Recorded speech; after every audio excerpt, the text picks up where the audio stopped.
ये तो double engine लगा हुआ है ना। जिस दिन दोनों इंजन बेरोजगार या युवा सीज कर देंगे, बाकायदा डीजीपी को लेटर दिया था कि हाकम इस किस्म का व्यक्ति है, ऐसे उनमें मामलों में लिप्त है। कीचड़ में कमल खिलाएंगे क्या? विभागों में जो करप्ट अधिकारी है, कर्मचारी है, उनके खिलाफ ये सफाई अभियान है। एसटीएफ ने 40 ज़्यादा गिरफ्तारी करी थी, लेकिन अधिकांश लोग जो हैं उसमें अब जो है जमानत पर बाहर आ चुके हैं। तो सतपाल महाराज मतलब एक मंत्री की आवाज़ बंद करने के लिए पूरा सचिवालय समर्थन में उतर जाता है, पूरा मुख्यमंत्री उन पर कुछ नहीं बोलता है। तो वो 2022 में उनके रिजॉर्ट में जाते हैं, अपने फैमिली को ले जाते हैं। अपने किस तरीके से समाज में जो है धामी सरकार के 1 साल को आप देखते हैं? राज्य सरकार हमारी बात नहीं मानती है, तो केंद्र सरकार में भी कई लोगों से संपर्क साधा जाएगा। उसमें सीबीआई की जांच जो हमारे माननीय उच्च न्यायालय के जो मुख्य न्यायाधीश है उनकी निगरानी में करवाना है। जब भीड़ इकट्ठी नहीं हो पा रही थी तो स्कूलों से बच्चे ले जाए गए, जब भीड़ इकट्ठी नहीं कर पा रहे थे तो बिजनौर से बसें भरवा कर मंगवाई गई कि 5 सूत्रीय मांग हमारी मान लीजिए, हम आज से ही धरना खत्म कर देंगे। वो 5 सूत्रीय मांग क्या है जरा? अब आप इतनी बड़ी बात अगर कह रहे हो तो मैं भी एक बात कह ही देता हूँ। अभी नई जो भर्तियां हुई है पटवारी एजेई में कुछ कोचिंग संचालक गिरफ्तार किए गए, परंतु उनके कोचिंग अभी तक चल रहे हैं। तो बैठे बैठे क्या कहते हैं, बैठे बैठे सैलरी ले रहे हैं ना, कुछ काम कर रहे हैं ना, तो जब सारा काम बेरोजगारों को ही करना पड़ेगा तो क्या आने वाले जो राजनीति है उसमें माना जाए कि बॉबी पवार जो है सक्रिय राजनीति में कभी उतर सकते हैं अगर जरूरत पड़ी तो? अच्छा, एक अब ये भी चर्चा में आ रहा है कि जो लगभग 40 से ज़्यादा आरोपी जो गिरफ्तार हुए थे वीडियो वीपीडीओ मामले में जो खुलासा हुआ था, उसमें एसटीएफ ने 40 से ज़्यादा गिरफ्तारी करी थी, लेकिन अधिकांश लोग जो हैं उसमें अब जो है जमानत पर बाहर आ चुके हैं। कहीं ना कहीं किस तरीके का मैसेज जो है समाज में जा रहा है, कैसे देखते हैं इसको? साफ तौर पर दिख रहा है एसटीएफ की कमज़ोर पैर भी, एसआईटी की कमज़ोर पैर भी, सरकार की कमज़ोर पैर भी है। सरकारी जो वकील है, जो इन माफियाओं के वकील है, उन तक किसी माध्यम से बात पहुंचाने की कोशिश की गई थी। उन्होंने कहा कि भाई जो इनके वकील हैं, जो सरकारी वकील है, वो तो वहाँ मौन व्रत रखे हुए, धारण करे हुए बैठे हुए हैं। वहाँ पर कोई जब जवाब नहीं दोगे, जब अच्छी तरह से उनकी पैरवी नहीं करोगे तो जमानत ही होगी, जमानत होगी। और किस प्रकार की जमानतें हो रही हैं ये 2020 से आप देखिए। फॉरेस्ट गार्ड के जो आरोपी थे, हाकम सिंह का नाम तब आ गया था, हमने बाकायदा डीजीपी को लेटर दिया था कि हाकम इस किस्म का व्यक्ति है, ऐसे उनमें मामलों में लिप्त है। और डीजीपी महोदय क्या करते हैं, हमारे पास लेटर की रिसीविंग है, 2020 में हम लेटर देते हैं और उस लेटर को नज़रअंदाज करके पुलिस के जो मुखिया है, जिनके हाथ में पूरी कानून की बागडोर है, वो 2022 में उनके रिजॉर्ट में जाते हैं, अपने फैमिली को ले जाते हैं, अपने पत्नियों का गाने वहाँ पर शूटिंग करवाते हैं।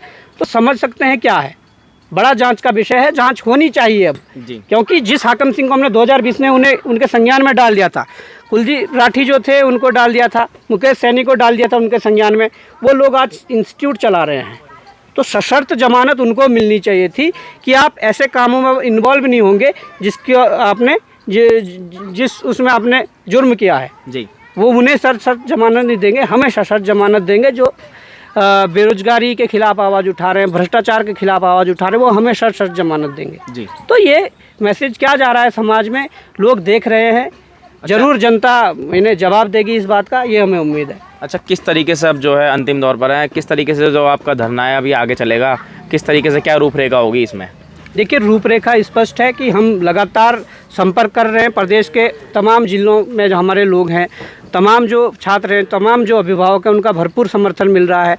आप देख रहे हैं कि पूरे उत्तराखंड में जो युवा मंगल दल है उनके समर्थन लेटर आ रहे हैं, प्रधान जो संगठन है उनके समर्थन लेटर आ रहे हैं। तो इस लड़ाई को निरंतर आगे बढ़ा रहे हैं हम। अगर इस लड़ाई को तेज़ी से आगे नहीं बढ़ा पाए तो कोई समस्या नहीं, परंतु आगे ज़रूर बढ़ रहे हैं। चाहे हम धीमे से ही आगे बढ़ रहे हैं, परंतु आगे बढ़ रहे हैं। और हमें उम्मीद है कि एक दिन ज़रूर ये जो हमारी मांगे हैं, इस मांगों को मनाने के लिए, इस मांगों में हम जीत पाएंगे और अंजाम तक, इस मुकाम तक इस लड़ाई को पहुंचा पाएंगे।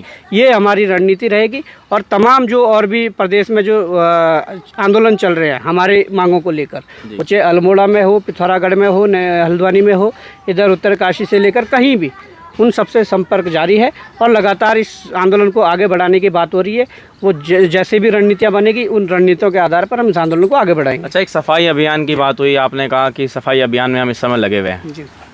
क्या है सफाई अभियान? वो सफाई अभियान देख रहे हैं, 70 से 80 लोग जेलों के अंदर भिजवा चुके हैं और बहुत अच्छा काम हमारी पूरी टीम ने किया है, बहुत अच्छा काम हमारे जो छात्र थे जो इसमें लगे हुए थे उन्होंने किया है। ये सफाई अभियान अब जो शुरू हुआ है, ये अगर रोक दिया गया तो भविष्य में भी जो 22 वर्षों से चलता आ रहा वो चलता रहेगा। परंतु इस सफाई अभियान को अगर जारी रखा, सफाई अभियान से मतलब ये है कि जो हमारे विभागों में जो करप्ट अधिकारी है, कर्मचारी है, उनके खिलाफ़ ये सफाई अभियान है। हमारे विधानसभाओं के अंदर या लोकसभा के अंदर जो बैठे लोग हैं, जो हमारे जनप्रतिनिधि है, अगर वो गलत है, अगर वो करप्ट है, तो उनके खिलाफ़ ये सफाई अभियान है। तो ये सफाई अभियान तो जारी रहेगा। जब वहाँ से सिस्टम में चीज़ें ठीक होती रहेंगी तो यहाँ पर पेपर लीक तो एक छोटी घटना है। वैसे इससे बड़े बड़े कांड, पेपर लीक की जो घटना है, ये कहाँ से, इस घटना के पीछे सबसे बड़ा कारण क्या है? जब गलत लोगों को वहाँ पहुँचा रहे हैं, वही लोग इस राजनीतिक श्रेय इन लोगों को देते हैं जो माफिया होते हैं। तो ये पूरा जो रास्ता है, उस रास्ते की सफाई करनी पड़ेगी। उस रास्ते की सफाई करने के लिए प्रदेश का युवा अभिभावक सड़कों पर उतर चुका है। हमें उम्मीद है कि जल्दी हम इसमें कामयाब होंगे और जीतेंगे। अच्छा, बात करी जाए, क्या राज्य सरकार को छोड़कर अगर बात सेंटर की जाए, क्या केंद्र सरकार से भी कोई अगर ज़रूरत पड़ी तो मुलाकात बेरोजगार संघ जो है बैनर तले करेगा अपना? बिल्कुल। देखिए, राज्य सरकार से तो हम लगातार गुहार लगा रहे हैं और कोशिश ये करेंगे कि अगर राज्य सरकार हमारी बात नहीं मानती है तो केंद्र सरकार में भी कई लोगों से संपर्क साधा जाएगा, कई लोगों से बातचीत की जाएगी। अगर केंद्र सरकार में भी सत्ता पक्ष नहीं सुनता है तो केंद्र सरकार में विपक्ष भी है। विपक्ष के प्रदेश के अनेक राजनीतिक दल हैं, उन दलों से भी रिक्वेस्ट की जाएगी, उन दलों से भी अपनी बात को रखने के लिए बात की जाएगी। वो हमारी बातें रखेंगे। हमें ये उम्मीद है कि जैसे विधानसभा सत्र के दौरान हमारी जो बेरोजगारों की और भ्रष्टाचार की जो मांगे थी वो गूंजी है, तो हम उम्मीद करते हैं कि अगर राज्य सरकार नहीं मानी तो एक दिन बहुत जल्द संसद के अंदर भी हमारी इस आवाज़ को सुना जाएगा। संसद के अंदर हमारी ये आवाज़ उठेगी। कौन उठाता है उसके लिए हम संपर्क करेंगे और जो भी उठाएगा उसके साथ पूरा बेरोजगार संघ भी खड़ा। अच्छा, एक पोस्ट आपने डाला था सोशल मीडिया पर कि 5 सूत्रीय मांग हमारी मान लीजिए, हम आज से ही धरना खत्म कर देंगे। वो 5 सूत्रीय मांग क्या है, जरा जनता जानना चाहती है। देखिए, 5 सूत्रीय मांगे क्या है? एक तो पारदर्शी सिस्टम जो यहाँ लागू करना है, उसमें सीबीआई की जांच जो हमारे माननीय उच्च न्यायालय के जो मुख्य न्यायाधीश है उनकी निगरानी में करवाना है। और जो चीज़ें, जो व्यवस्थाएं ठीक नहीं है यहाँ पर, जो अभी रिजल्ट जारी होते हैं लोक सेवा आयोग द्वारा, उसमें आप देख रहे हैं कि कितना करप्शन उसी में है। रिजल्ट जारी करने में ही करप्शन है जी। आप जब रिजल्ट जारी कर रहे हो, जिस परीक्षा में कोई इंटरव्यू नहीं होना, कोई मेंस नहीं होना, उसका तो पूरा रिजल्ट दे दो। उसमें तो ये दिखे कि टॉपर कौन बच्चा है, कहाँ का है, क्या है, कितने नंबर है, वो भी दिखाई नहीं दे रहा, क्योंकि वहाँ अपने लोगों को फिट करना है। ये प्रचलन चल पड़ा है। इस प्रकार की तमाम हमारी मांगे हैं। अगर सरकार मानती है तो ठीक है, परंतु सरकार कहाँ मानेगी, क्योंकि वो प्रचंड बहुमत वाली सरकार है। वो क्यों बेरोजगारों की आवाज़ को सुनेगा, क्यों किसानों की आवाज़ को सुनेगा? वो तो अभी तो डबल इंजन लगा हुआ है ना। जिस दिन दोनों इंजन बेरोजगार या युवा सीज कर देंगे, उस दिन हमें लगता है कि वास्तव में ये फिर ठप पड़ेंगे, नहीं तो नहीं। अच्छा, बात की जाए, धामी सरकार जो है 1 साल अपने मना रही है। 1 साल पूर्ण हो गया और तमाम तरीके के कार्यक्रम जो है वो आयोजित किए जा रहे हैं प्रदेश में। किस तरीके से होगी? आप भी आम जनता में आते हैं कहीं ना कहीं, किस तरीके से समाज में जो है धामी सरकार के 1 साल को आप देखते हैं? देखिए, 1 साल के लिए जो इनकी आभार रैलियाँ निकाली गई थी, उस आभार रैलियों के लिए कितना समर्थन मिला। जब भीड़ इकट्ठी नहीं हो पा रही थी तो स्कूलों से बच्चे ले जाए गए। जब भीड़ इकट्ठी नहीं कर पा रहे थे तो बिजनौर से बसें भरवा कर मंगवाई गई। तो ये स्पष्ट करता है कि इनको कितना समर्थन 1 साल के कार्यकाल में मिल रहा है। आज चाहिए कुछ भी इस कार्यक्रम के माध्यम से कुछ भी संदेश देने का प्रयास करें, परंतु हम ये कह रहे हैं कि 1 साल में बेरोजगारों को लाठियां मिली, बेरोजगारों को मुकदमे मिले, बेरोजगारों को जेल की सलाखों के पीछे भेजा गया, परीक्षाओं में घोटाले मिले। कितनी परीक्षाएं लीक हुई, ये 1 साल का इनका रिकॉर्ड है। और क्यों बार बार ऐसा हो रहा है, ये इनका 1 साल का पूरा परिणाम है जी। अच्छा, इतने बड़े प्रदेश की अगर बात करें, हालांकि यूपी से अगर इसका कंपैरिजन करें तो काफ़ी ज़्यादा छोटा प्रदेश है, लेकिन क्या तमाम सारी जिम्मेदारियां सिर्फ मुख्यमंत्री की होती हैं, या आप इसमें मुख्यमंत्री की अगर बात छोड़ दें तो, क्योंकि मुख्यमंत्री को पूरा प्रदेश संभालना होता है, जो जिले स्तर पर बैठे हुए अधिकारी हैं, आप उनकी कमियां मानते हैं, सिस्टम की मानते हैं, किसकी कमी मानते हैं इसमें? देखिए, कमियां तो सिस्टम की है, अधिकारियों की, कर्मचारियों की, मंत्रिमंडल में बैठे लोगों की, विधानसभा में बैठे लोगों की है, परंतु उनके ऊपर कौन है? टॉप में मुख्यमंत्री है। अब आप इतनी बड़ी बात अगर कह रहे हो तो मैं भी एक बात कह ही देता हूँ। कद्दावर नेता माननीय सतपाल महाराज जी, जो हमारे पर्यटन मंत्री भी है, पर्यटक मंत्री जो हैं, उनके सिग्नेचर सचिवालय में एक अधिकारी कर देता है, वो उसके खिलाफ आवाज़ उठाता है, तो सतपाल महाराज मतलब एक मंत्री की आवाज़ बंद करने के लिए पूरा सचिवालय समर्थन में उतर जाता है, पूरा मुख्यमंत्री उन पर कुछ नहीं बोलता है, तो क्या दर्शाता है? तो इसका मतलब यही है ना कि पावर तो सिर्फ एक के पास है, मुख्यमंत्री के पास है। अगर पावर सबके पास होती तो कहीं ना कहीं अपने स्तर पर लोग उसका निवारण करते जी। मंत्री अपने स्तर पर करता, विधायक अपने स्तर पर करता, डीएम एसएसपी अपने स्तर पर करते, परंतु नहीं, वो तो सिर्फ एक सिस्टम का एक पार्ट बना दिए गए हैं, सिर्फ किस लिए? आवाज़ दबाने के लिए। बस जो फैसले होने ऊपर से होने हैं, मुख्यमंत्री स्तर से होने हैं, परंतु मुख्यमंत्री भी कहाँ से फैसले करेगा? वो सेंटर दिल्ली से होने हैं। तो ये सारा चक्रा है। तो आप देख सकते हैं कि आप कह रहे हैं कि जिम्मेदारी किसकी है? जिम्मेदारी तो सबकी थी, जिम्मेदारी तो आम नागरिक की भी थी, परंतु जब ये स्थिति सामने आती है, एक कैबिनेट मंत्री के फर्जी साइन हो जाते हैं, उसके खिलाफ उसे आवाज़ तक नहीं उठाने देती, उसके बोलने तक नहीं दिया जाता, तो जब कैबिनेट मंत्री के ये हाल है तो हमारे तो आम जनता के तो हाल आप देख ही रहे होंगे। जी। अच्छा, इसमें कुछ कोचिंग सेंटरों पर भी कार्रवाई हो रही है, पेपर लीक मामलों में उनकी भी संलिप्तता सामने आ रही है। तमाम तरीके के अवैध कोचिंग सेंटर जो चल रहे हैं उनकी भूमिका इसमें अहम मानी जा रही है। ऐसे कोचिंग सेंटरों पर आप किस तरह के कानून बनाकर कार्रवाई की बात करते हैं और क्या इस पर आगे आपका एक्शन होगा? हमारा क्या एक्शन है? एक्शन तो सरकार को लेना है जी। सरकार को लेना चाहिए था, परंतु दुर्भाग्य ये है कि वीडियो बीपीडीओ में कुछ कोचिंग संचालक हिरासत में लिए गए और गिरफ्तार हुए, उनके कोचिंग अभी तक चल रहे हैं। फॉरेस्ट गार्ड में कुछ लोग हिरासत में लिए और जेलों के पीछे भेजे गए, उनके कोचिंग अभी तक चलते आ रहे हैं। अभी नई जो भर्तियां हुई है पटवारी AEJE में कुछ कोचिंग संचालक गिरफ्तार किए गए, परंतु उनके कोचिंग अभी तक चल रहे हैं, तो एक्शन हम थोड़ी लेंगे। हाँ, जिस दिन हमारा समय आएगा और हम एक्शन लेने लायक होंगे या हमारे पास सिग्नेचर अथॉरिटी होगी तो हम लेंगे एक्शन, पर आज जिनको एक्शन लेना चाहिए वो एक्शन नहीं ले पा रहे हैं। सीधा सीधा ये जनता का सवाल है, हमारा भी सवाल है कि वो एक्शन क्यों नहीं ले पा रहे हैं। जी। क्या जब जनता के द्वारा उन्हें चुना गया है तो जनता के लिए क्या एक्शन नहीं लोगे? किसके लिए एक्शन लोगे? क्या दिल्ली में बैठे उन सत्ताधीश जो बैठे हुए हैं, जो मठाधीश बैठे हुए हैं, उनके लिए एक्शन लोगे? तो ये लोकतंत्र जो हम कहते हैं ना खतरे में है, तो लोकतंत्र यही खतरे में है। जी।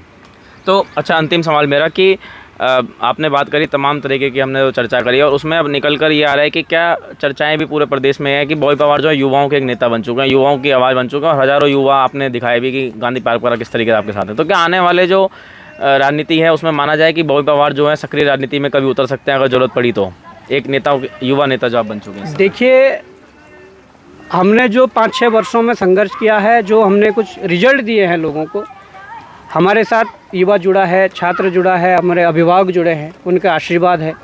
परंतु देखो, भविष्य की बात, हम एक सफाई अभियान में चले हैं, मैं वही कह रहा हूँ। उस सफाई अभियान में हम अपने स्तर से सफाई कर रहे हैं। अभी सफाई अभियान जारी है, कितनी गहराई तक वो कीचड़ भरा हुआ है, कितनी गहराई तक वो गंदगी भरी हुई है, हम उतरने का प्रयास कर रहे हैं। और भविष्य में अगर ये लगे कि उस कीचड़ को साफ करने के लिए उसी जड़ तक जाना पड़ेगा, तो निश्चित रूप से हम जाएंगे। निश्चित रूप से हम जहाँ गंदगी होगी, अगर सिस्टम के अंदर तक गंदगी है तो उस सिस्टम के अंदर तक जाने के लिए जो रास्ता होगा वो रास्ता अपनाएंगे और वहाँ पर जाकर उस गंदगी को साफ करेंगे। ये हमारा पूरी तरह से प्रदेश की जनता को भी और प्रदेश के अभिभावक जो है उनको ये संदेश है कि जाना पड़ेगा फिर सिस्टम के उस सफाई करने के लिए। पर अभी तो हम शुरुआत करिए, अब देखें कहाँ तक सिस्टम साफ़ होता है और अगर साफ़ हो जाता तो बात अलग होगी। अगर साफ़ करने उस जड़ तक जाना पड़ेगा तो वो भी जाएंगे। कीचड़ में कमल खिलाएंगे क्या? देखिए, कीचड़ में कमल ही खिलाए तभी तो हाल ये है। कीचड़ को ही बाहर खींचना है। कीचड़ जब रहेगा नहीं तो कमल भी नहीं खिलेगा, ना कुछ और खिलेगा, ये हम कह रहे हैं। ठीक, धन्यवाद। तो यहाँ पर आपने सुना हमारे साथ बॉबी पवार यहाँ पर मौजूद थे, बेरोजगार संघ के अध्यक्ष। लेकिन कुछ छात्र आप देख सकते हैं अभी भी यहाँ पर, उनके हाथ में डायरी आप देख रहे होंगे, मोबाइल फ़ोन भी देख रहे होंगे। बेरोजगार संघ के बैनर तले बॉबी पवार की बड़ी बड़ी फोटो, CBI आप देख सकते हैं मोटे मोटे अक्षरों में यहाँ पर लिखा हुआ। आइए कुछ छात्रों से बात कर लेते हैं अंतिम में, संक्षिप्त में, और जानते हैं क्या कहना है इनका। सर देखिए, जो क्या कहते हैं, ये आवाज़ उठी है माननीय अध्यक्ष जी, जो बेरोजगार संघ के अध्यक्ष जी है बॉबी पवार, उन्होंने जो है ये संघर्ष जो लिया है कि CBI जांच की जो मांग है ये सरकार को करनी पड़ेगी, क्योंकि हम यहाँ से तब तक हटने वाले हैं जब तक कि CBI जांच न हो। इन्होंने जितनी परीक्षाएं कराई है उत्तराखंड सरकार ने, चाहे उन्होंने जो आयोग चेंज भी किए उनमें भी कुछ बहुत कमियां नज़र आई है। जो और पूरे के पूरे एविडेंस जो है, जब बॉबी भाई सारे के सारे एविडेंस उनको सबूत के तौर पर दे रहे हैं, सरकार को दे रहे हैं, उसके बावजूद भी उसके बावजूद भी क्या कहते हैं सीबीआई मांग नहीं हो पा रही है। और क्या कहते हैं जो यहाँ पे जो पुलिस प्रशासन है, सरकार जो प्रशासन है, ये इनका तो कुछ काम ही नहीं है। ये बैठे बैठे क्या कहते हैं बैठे सैलरी ले रहे हैं ना, कुछ काम कर रहे हैं ना। तो जब सारा काम बेरोजगारों को ही करना पड़ेगा तो इनका क्या करना है। ये पुलिस भर्ती किस बात है, किस बात की पुलिस भर्ती है, किस बात को मतलब इनको दे। और जो क्या आप काम करा रहे हैं अभी, क्या कहते हैं अभी जो आयोग वालों ने पेपर कराया उसमें भी क्या डिफरेंट सेट तो बना दिए, लेकिन उनमें संशोधन ये देखो सबसे बड़ी बात यह है कि चलो डिफरेंट सेट तो बनाए, अंदर जो सीरियल वाइज जो क्वेश्चन होते हैं वो भी एकदम सीरियल वाइज बना दिया, ऑल्टरनेट क्वेश्चन है ही नहीं उसमें भी। तो ये जो सेट उन्होंने पैटर्न चेंज किया है, ये इन्होंने कहाँ से पैटर्न मतलब कहाँ से सोच आई आयोग वालों को कि हम ऐसा पैटर्न बना देते हैं और क्या कहते हैं युवाओं को पता ही नहीं चलेगा। तो ये जो नकल का जो है आसान तरीका उन्होंने अप्लाई किया इस बार जो है। और बाकी जो यहाँ पे एकता विहार जो हमने क्या है ये जो दे रखा है सरकार ने, एकता विहार धरना स्थल दे रखा है, ये भी कुछ खास नहीं है। बैक सिटी से बिल्कुल बैक साइड में है, जहाँ पे क्या मच्छर है और बिल्कुल नाला भी गंदगी बहुत ज़्यादा है यहाँ पे। तो बीमारी होने के बहुत बड़े चांस है यहाँ पे। मतलब तो नाले की यहाँ पर बात आई है, दिखाएंगे कौन सा नाला है, कहाँ है? जी बिल्कुल, हमारे जस्ट नज़दीक में नाला है जी। और आपको गंद भी आ रही होगी। आप अभी कह रहे थे जब आप आए तो आप कह रहे कि भैया ये गंद कहाँ से आ रही है, तो ये वही गंद है जो अभी बगल में ये नाला है। अभी हम आपको लाइव दिखाते हैं आपके चैनल पे। तो यहाँ देख सकते हैं कि एक नाला इन्होंने बताया है कि ये मैं आपको इससे पहले दिखा दूँ कि जो ये बेरोजगार संघ का जो ये टेंट तंबू लगा हुआ है, उत्तराखंड मांगे सीबीआई, और हमारे साथ यहाँ पर कुछ छात्र भी बातचीत करते करते वहाँ तक चलते हैं। क्या मानते हैं सीबीआई?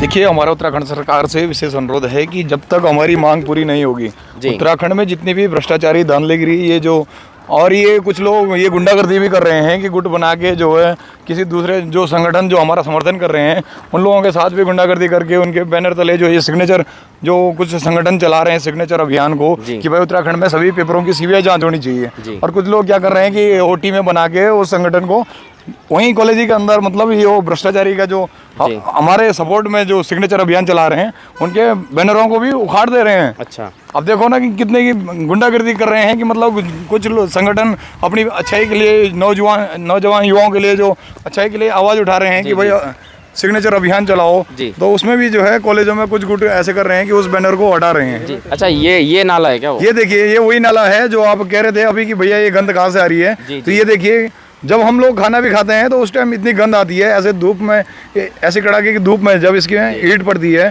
तो इसकी स्मेल इतनी वहाँ टेंट तक इतनी आती है कि हम लोग खाना तक नहीं खा पाते हैं। तो यहाँ पर आप देख सकते हैं कि ये नाला यहाँ पर बताया गया और स्मेल काफ़ी ज़्यादा हकीकत में यहाँ पर आ रही है। और ये गंदा पानी अगर आपको और दिखाएं कि किस तरीके से जो नाला है ये यहाँ पर बह रहा है और काफ़ी ज़्यादा गंदगी है, साफ़ सफाई यहाँ पर फ़िलहाल हमें तो नहीं नज़र आ रही है। तो क्या मानते हैं इसमें? हमारा सरकार से विशेष अनुरोध है कि यदि जैसे आप बोल रहे हैं कि देहरादून में जो है स्मार्ट सिटी बन रही है, जब स्मार्ट सिटी बना रहे हैं आपकी सरकार, तो आप हमको धरना स्थल भी तो स्मार्ट जगह दे दो ना। हम लोग तो प्रशिक्षित लोग हैं, कोई ऐसे तो है नहीं कि हम कोई पाकिस्तान से आए हैं कि भाई नदी गदेरे के पास बसा दो। हम लोग भी उत्तराखंड के ही युवा हैं और प्रशिक्षित युवा हैं, ऐसे तो है नहीं कोई कि भाई अनपढ़ युवा हैं। हमारे बॉबी भाई की आवाज़ भी सुनी होगी आपने कि भाई जो है कि युवा पढ़ लिख कर ऐसा भी क्या फ़ायदा है कि युवा पढ़ लिख के ऐसे नदी नालों के पास रहेंगे। तो हम सरकार से यही चेताना चाहते हैं कि यदि आप लोग हमको भी अपने बच्चे के समान मानते हैं तो हमको इस धरना स्थल से दूसरे धरना स्थल में भेजें ताकि इस गंदगी से हम थोड़ा स्वच्छ रह सकें और स्वस्थ रह सकें। जी, तो यहाँ पर आपने सुना आज हरी टीवी भी हरिद्वार से जो था वो देहरादून में यहाँ पर पहुँचा था खास कवरेज के लिए कि बॉबी पवार से हमने खास बातचीत करी। जिस तरीके से उन्होंने कहा कि नाले में अगर कीचड़ में बात होगी अगर उतरने की तो हम कीचड़ में उतर के भी जो है इस सफाई अभियान को जारी रखेंगे। तो खास कवरेज के लिए आप देहरादून के एकता विहार से मौजूद थे। फिर मिलते हैं किसी अगले मुद्दे के साथ, तब तक आपका बहुत बहुत धन्यवाद।